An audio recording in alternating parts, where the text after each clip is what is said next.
Hello, everybody. My name is Maurice Button. I'm the CEO of City and Financial Global, and I'd like to welcome you to the latest in our series of speaker interviews. It's my great pleasure to have with us today Rhian-Mari Thomas, who's the CEO of the Green Finance Institute. Rhian-Mari will be speaking at the Natural Capital Summit, which is being held in London on the 13th of November. Welcome, Rhian-Mari. Thank you for having me. Our pleasure. Let's turn to the first question, if we may. Looking back over the last 12 months, how much progress has there been in achieving the Kunming-Montreal Global Diversity Framework targets?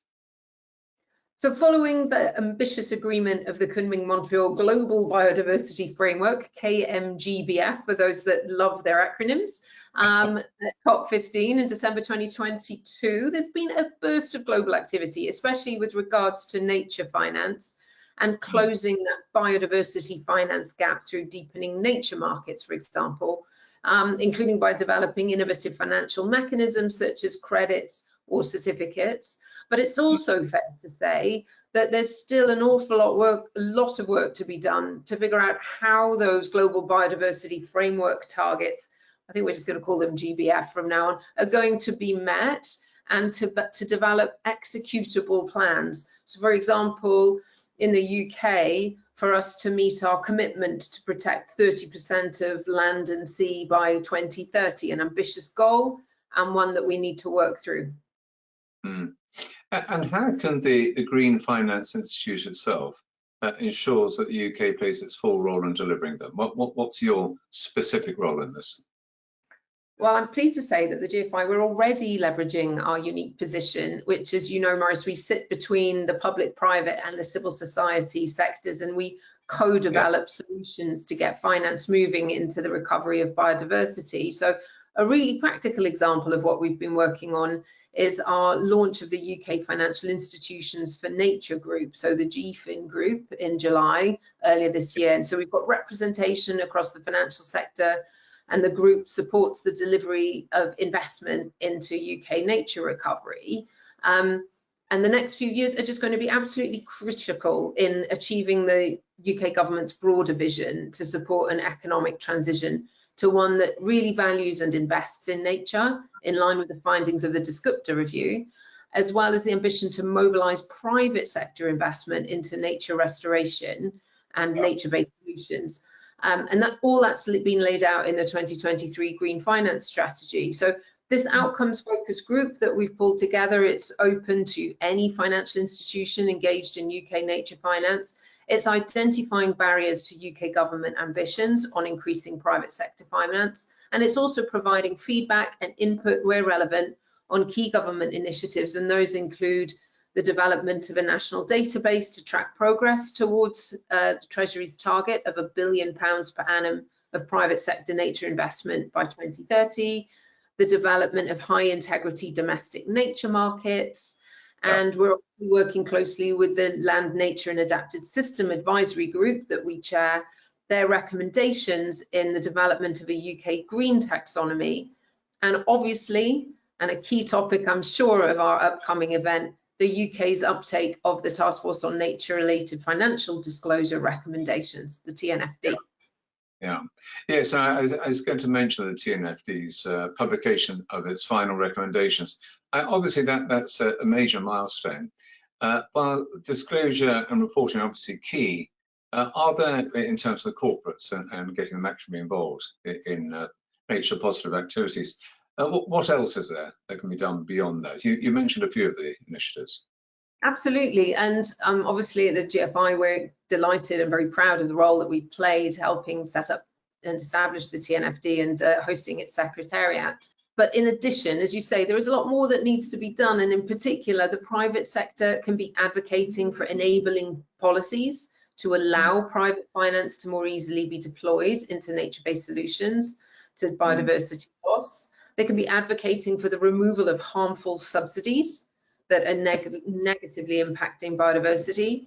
The government can be providing certainty and direction to stakeholders such as land managers and owners, community groups, the private and third sectors, and importantly, and something that sits very close to what we do at the GFI, private-public partnerships can identify key blockers, enablers, collaborate between the, collaboration between the private sectors and these global alliances for biodiversity and indigenous communities. It's absolutely critical.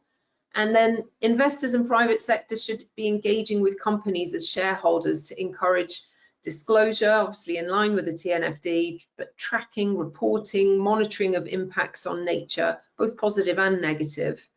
And then finally, governments can and really should be providing structured financial support, so blended finance to de-risk investments into nature. Yeah, that's such a key area, isn't it? So you can lever in private investment alongside government investment. And in terms of financial institutions, I segue to financial institutions. Yeah, how critical are financial institutions in cutting biodiversity loss? So if we go back to that GBF Kunming framework and agreement, the role of private finance is explicitly laid out in that agreement under Target 19, where it says that substantially and, the requirement is to substantially and progressively increase the level of financial resources from all sources in an effective, timely and easily accessible manner. And that includes domestic, international, public and private resources in accordance with Article 20 of the Convention, because we need to mobilize at least $200 billion per year by 2030, according to the Convention itself. And that's going to be achieved by leveraging private finance, promoting blended finance, implementing strategies for raising new and additional resources, encouraging the private sector to invest in biodiversity, including through impact funds, other investments and instruments. And we need to be stimulating innovative schemes such as payment for ecosystem services. We need to expand green bonds. We need to be expanding biodiversity offsets and credits. Importantly, benefit sharing mechanisms where the actual proceeds are shared equitably with the stewards of and indigenous people and communities. And we need to make sure that all of this is done with the right environmental and social safeguard. That's quite a list and an awful lot getting through. Yeah, you mentioned the biodiversity credits. Obviously, in the VCM, the voluntary carbon markets, there's been a degree of controversy about how much value that they have. Do you think that as the biodiversity credits are designed, you'll be able to learn lessons from the voluntary carbon market and avoid some of the mistakes that they made? Oh, look, this is a much longer topic, and I'm sure that it would be one that we'll all get to discuss at the conference. But just to try and give some headlines, yes is the answer. Buyers and project developers clearly need to be held to the highest scrutiny.